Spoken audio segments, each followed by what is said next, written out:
the Browns. So we're going to get all the Deshaun Watson stuff in for $4.99. You can become a member. That's the overtime segment today. But you know what's free? Tim Couch, our good friend, the quarterback extraordinaire. Tim, what's up, man? What'd you think of Deshaun Watson yesterday? Hey, what's up, guys? Pretty much what you guys are saying. Just like I thought last week that Deshaun would be a little rusty, and he was. I think we saw him throwing balls at people's feet. It looked like to me like he was kind of aiming the ball, just trying to. He was like overcautious. He wasn't just trying to come out and let the ball go. He didn't feel great about the rhythm of the game, the speed of the game. It looked like he was rushed a little bit. And he made some errant throws and, a couple errant reads. But, hey, they got the win. And, the defense did what they had to do. Special teams got a touchdown. Defense had 2 touchdowns. So, a win is a win, but a lot of room for growth for Deshaun. I was just asking these guys, Tim, can you, like the Texans, like the Browns were, we see these teams every few years that are just, they're a new level of bad. Like the Texans are hideous. They're an awful football team. Can you take anything from how the Browns defense played against the Texans, or do you got to throw it away because they're just so bad it doesn't mean that much? What do you think? Yeah, I think just like you said, I think that one's tough to judge. The Texans are down right now. They don't have any explosive players. The offense is really struggling. Quarterback isn't playing well for them. So, you kind of really throw it away. But, the defense, you get 2 touchdowns on that side of the ball. That's always impressive. In an NFL game. So, they got points in other areas. Obviously, they're going to have to score a lot on offense this coming week against Burrow, and the Bengals are playing really good football right now, putting up a lot of points. They got a lot of great weapons. So Deshaun is going to have to really make a big step from his first game to his second game to be able to stay on the field with Burrow because, like I said, they're going to put up points, and it's not going to be you can't depend on your defense to go out and stop those guys and get turnovers and get points on that side of the ball. You have to go out offensively and kind of match the Bengals, touchdown for touchdown, and he's going to have to find a way to put the ball in the end zone. Hey, Tim, you're a golfer, right? Yeah, for sure. If you hadn't golfed in a year, right, and went back out on the golf course, and you wanted to tee that ball up, you know how rugged that is when you hadn't golfed for a while, right? That's how he looked yesterday. Struggle. Like he hadn't That's golfed exactly in a long time, right? And, and I could see in his mind, he could see things in his mind, but his body was like, nah, we're not ready to do that yet. We working on putting right now. That's where we are. So how does he correct that? How does he correct that in a week? It's going to be tough. I think it's going to take some time. I think it's just a matter of getting those game reps. I'm sure Deshaun put in, a ton of work and, while he was off, but, working with quarterback coaches, throwing the ball, but there's just no way to emulate a pass rush and, pressure and, having to make throws on the run and guys at your feet. You can't step into throws, just having to deliver the ball from different platforms. There's really no way to practice that other than be out on the field playing in a real game. So it's just going to take some time for Deshaun. And I totally agree with what you said, Brad. You could see that he was processing the information correctly. The ball just wasn't getting to where it needed to be. The throws that he's used to making were one hopping into guys. The one I remember specifically, they did a little zone read action. He tried to pick it up and throw a little quick slant. Just for a little 5-6 yard gain, and it hit the guy in the knees. So, he made a couple of head scratching throws, and it's just a matter of getting in there, getting back in the timing and the rhythm and the offense, and getting used to the speed of the game again. Hey Tim, if we was on the golf course, you'd be hearing a lot of this out there. 4. Oh, there's no question. There'd be a lot of 4s out there. People need to put helmets on if you have to play in the air. Tim, I'm gonna defer to your knowledge on this because sometimes I'm just a Mid-American Conference defensive end. That's all I am. I'm just trying to make it out here. But for me, you tell me if I'm right in this. To me, when the Browns, and this has been for 4 years, when the Browns get in shotgun, most people believe shotgun is an easier position and formation to throw the football, right? But now that I watch, I'm starting to think different.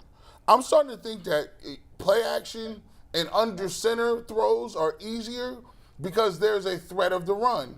When you're in shotgun, I think the Browns are something like 75% pass in shotgun. They don't really run it well out of shotgun. So sometimes I'm looking at it from a perspective of people say, well, put him back in the shotgun and let him do what he did at Clemson. But I think it's harder in the NFL to throw the ball out of shotgun because they know what it is when that's happening. Yeah, I would agree with that to a certain extent. I think, if you're on first and second down passing when it's kind of, the down and distances where you can run the ball or throw the ball, I do prefer to be under center because, like you said, it does give, you can do play action. You can do so much more in the run game off of that. When you're in shotgun, you're pretty much limited to a few little runs. Your playbook shrinks a little bit as far as the run game goes. But, if it's a clear throwing down, if it's 3rd and 7 and you got to have it, I prefer to be in that shotgun. It gives you a little clearer picture as a quarterback. You can kind of see the defense a little better if you step back away from it. And, you just so there's benefits to both. I do think you do have to find that balance there, though, and keep teams guessing a little bit. If you're going to line up and throw it 75% out of shotgun, that's pretty easy to determine. When you get in that formation, it's probably going to be passed. So, I love the play action stuff. I think Deshaun is really good at that as well. I think he feels comfortable being under center. A lot of quarterbacks these days, they played in these systems in high school where it's all spread and it's all shotgun and they don't even know how to take snaps from center, how to do 3-step drops, 5-step drops, 7-step drops. It's kind of a lost art as far as the quarterback position goes. But I think Deshaun is really good at that. I think he feels comfortable in that play action game, and obviously with Chubb in there, it's very it's a good weapon to have. To be able to play fake it to somebody like that, you're going to get a lot of draw from the defense and hopefully get some big plays down the field. So let's say you lost your mind and took the job as Browns quarterback's coach and left the glamorous life that you have. What would you say? How would you coach Deshaun this week, and what would you tell him to get him ready, coming off of that performance and getting him ready for Cincinnati? Yeah, I think that's a great question. I think there's, I'm sure they're having those talks in the meetings right now. For me, I would probably just tell him to, try to relax. I know you can't go out there and prove that you're Deshaun Watson and you're fully back in one throw. Just let the game come to you. Don't be afraid to take these check downs. Let's get him going with some screen passes. Let's get him, hopefully Njoku is back this week. You get some easy throws to the tight end. Once you start feeling, seeing the ball get complete, it's like a free throw shooter. You see the ball go through the net. If you're struggling shooting one night, or you get an easy layup, or you get some free throws to go in, you start seeing it go in. You start getting confidence, and you start feeling like, okay, I'm back now. I can start throwing balls. I can start completing passes again. So I would get him as many easy completions as I could, especially early on in those first 15 plays in the script. Easy throws, nothing where he's going to have to hold the ball, not taking negative plays and sacks. So, the coaches have to really, focus on that and getting him comfortable within the game. And as the game goes on, hopefully he starts to feel, more like himself, and we can start to see the accuracy come back a little bit. Tim, we talked about this on our post-game show yesterday, but we grade everything here. We grade performances. We grade seasons. I gave Watson a D for his performance yesterday. Bull gave him an F. G gave him a C. I'm curious. Come on. How would you grade Deshaun Watson in his C first? minus. You gave him a C minus. C minus, excuse me. G. Bush gave him a C minus. How would you grade Deshaun Watson's first performance as a Cleveland Browns starter?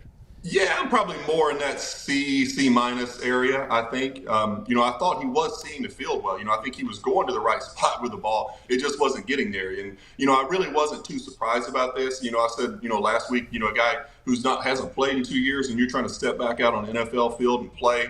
Thankfully he was playing against the Texans. If, he was playing against a really good defense, this would have looked awful. But they were able to make a few plays here and there. And, you saw flashes of Deshaun Watson. You saw, you threw a couple of nice balls on crossing routes and things like that. But I thought he was seeing the field well. He looked like he, understood the offense. He was in command of the offense. Now you just want to start seeing what we're used to seeing from him out on the field. And like I said, it's just going to take time. It's going to take reps. So it's just going to be a process all season long and getting his feet back underneath him. The Donovan Peoples-Jones punt return for a touchdown, Tim, was obviously big because the Browns were losing the game as well as they were down 5-0, and they get that touchdown there by DPJ. It was you're looking at me like I'm crazy, Jason. No, No, I'm correct. Did I have that wrong? No. Okay, so that was their first touchdown. my normal Wasn't it? look. I'm like doubting myself that was their first touchdown. I mean, his performance as a return guy. I mean, he just seems to get better every week. Last year he was very shaky as a return guy, but he's been so much better this year. He has. That was a huge play in the game. We haven't had a punt return in a long time for a touchdown that I can remember. So, it was a big play at a big point in the game. It kind of got the momentum going back in the Browns' direction. And he's come a long way as a wide receiver as well. I think he's obviously a super talented guy, and he really has stepped up this year. You kind of wondered where that production was going to come from, other than Amari Cooper. Which one of these receivers was going to step up and kind of take a little pressure off of Amari? And I think Donovan Peoples-Jones has done a great job of that. He's a reliable guy. He makes tough catches. And he's good with the ball in his hand, run after catch. So he's coming along nicely as a player, and I'm certainly excited about his future. Yeah, Peoples-Jones, I think the punt return aspect of his game is really what has enabled his confidence to grow, and that has translated over to him as a receiver. You look at him; he got 600+ yards. He's on the door. He's knocking on the door of 1,000-yard receiving. He get in these last 5 games. He get out these last 5 games. He'll be knocking on 1,000 yards, which. You think about it, before we were talking about he was invisible. He was on a milk carton. And not on a milk carton anymore. Yeah. Yeah, no, he's playing well. Absolutely. Tim, when you're looking at a defense, how do you grade defensively? How can you tell the difference between they're figuring this out and no, they're just playing a team of walk-ons? Yeah, I think you have to look at the fundamentals. How are they tackling? How are their pursuit angles? Are they getting pressure on the quarterback? Are they creating turnovers? Those kind of things that, you want to look for. And I see a more disciplined team over the last few weeks. Early in the season, we saw a lot of blown coverages, a lot of miscommunication on the back end and the secondary. I'm seeing less and less of that as the season goes on. So that's certainly encouraging. I see better tackling. The tackling was absolutely horrendous in the first few weeks of the season. So I see guys, wrapping up a little more, taking better angles, getting more hats to the football. So I see improvement. I certainly do. They had nowhere to go but up, because those first few weeks were just absolutely horrendous. Especially late game situations, crunch time situations. They're starting to communicate better, and everyone trying to get on the same page a little more. Tim, I think this is a game where. This is if you want to talk about going 6-0, I think you'll figure out if that's real or not right here. Yeah. What type of game do they have to play against the Bengals to make that a reality? Obviously, coming off the Chiefs game, what do they have to do, or what type of shot do they have against the Bengals? Well, I think they have a good shot. I think the Browns have had a lot of good history against Joe Burrow. If I'm not mistaken, I don't think Burrow's ever beat the Browns in his career. I may be wrong on that, but I know he struggled a little bit against the Browns. You're right. Yeah, so you got to feel confidence in that they have a good game plan for him for whatever reason each time they play him. He is a division opponent, so they see him, they know his game, they know their offense well, so they can come up with a game plan to hopefully slow him down a little bit. Obviously, you got to slow down those wide receivers who are great. He's got playmakers all over the field. They'll probably get Mixon back for this game as well. So they're an explosive team, man. They're a great offense. And, so you have to match that offensively. The Browns have to, find a way to put some points on the board. They got to get some explosive plays in the passing game. It can't just be Nick Chubb out there. It has to be some guys, stepping up and, creating some big plays in the pass game, putting points on the board. And obviously it has to be a big jump from what they did against the Texans yesterday. It's going to have to be a much better offensive performance if they're going to stay on the field with the Bengals. Tim, do you, I'm sure you've thought about this a million times, but somebody asked me about this on Friday, so I just wanted to run it by you because it was about you. I had a fan ask me on Friday how good a career Tim Couch would have had he played for a better franchise. How often do you still think about that to this day? Like what, obviously you had a career in the NFL, but if you played for a better franchise, we've seen it with other players. Who knows? You never know what would have happened, I guess. Do you think about that a lot, or what do you think would have happened had you played for a better franchise? I try not to. But I think certainly, I have to believe that, in a better situation, my career would have been a lot longer. Coming into the league as a number 1 pick in the draft, I certainly thought I would still be maybe just kind of retiring right now. I thought I would be a 15 to 20-year player in the league. I loved the game so much. They would have had to take me out on a cart. I wanted to play so long. That's all I do. It's who I am. I'm a football player, and that's all I knew and all I ever wanted to be. So, I think in a better situation, I think anybody that looks at the 1999 expansion Cleveland Browns can say that's a horrible situation for any quarterback to be placed in. And not many guys are, if any, could have success long-term in that situation. The Browns still really haven't found an answer at that position. Hopefully they have now in Deshaun, but it's just kind of been a struggle there for whatever reason. So, certainly I look at it and think about it from time to time. If I would have been, with this guy or that guy, Andy Reid had the second pick in the draft that year. It took Donovan McNabb at Philadelphia. If I would have just fallen into that, that would have, probably been a better situation for me. But, at the end of the day, I always wanted to be a Brown. I grew up close to Ohio here in Kentucky. So I grew up watching Bernie Kosar and those great teams. And I wanted to be part of that, that history and that tradition. And, just wish it was a little better situation for me. What is your relationship like with Bernie these days, by the way? We had dinner, G and I had dinner with him and Leroy Horde recently, and we love just getting a chance to chit-chat with Bernie. What's your relationship like with him? We have a great relationship, actually. We talk all the time. We got to do the Browns preseason games a few years ago. We were working together on that. So Bernie's I've known him since I first got to Cleveland. So over 20 years now. He's been a mentor to me and somebody I would always bounce a lot of questions off of. So I have nothing but respect for Bernie and appreciate his friendship. And I'm glad we're still able to be close after all these years. Speaking of former Browns quarterbacks, Baker asked for and received his release today from the Panthers. He'll get to choose his next team. What would you tell him? How would you counsel him on where to go from here? I didn't know that. First of all, that's I just didn't know that. But I think if I had to tell Baker anything, it would be make sure you go into the right situation for you. I think he was in a really good situation in Cleveland with a lot of talent around him.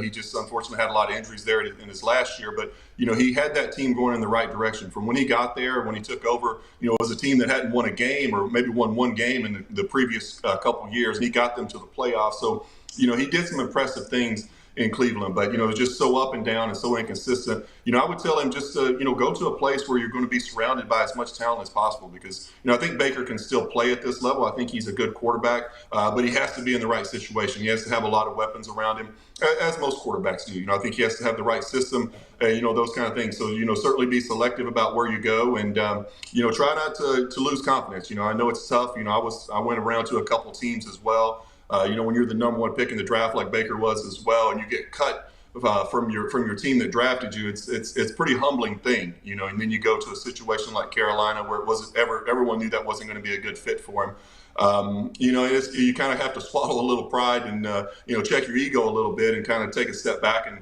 realize you have to work your way back up to this. So just get in the best situation possible, get yourself healthy, and try to make another run at being a starting quarterback in this league. Tim, we appreciate the time. Wait. I got one more thing for Tim. Yeah. Tim, in a one-word answer, what's the one most important skill a quarterback can have? Is it anticipation, reading a defense? Like, what's the one most important thing? And I'll show you where I'm going with this in 1 second. Yeah, probably.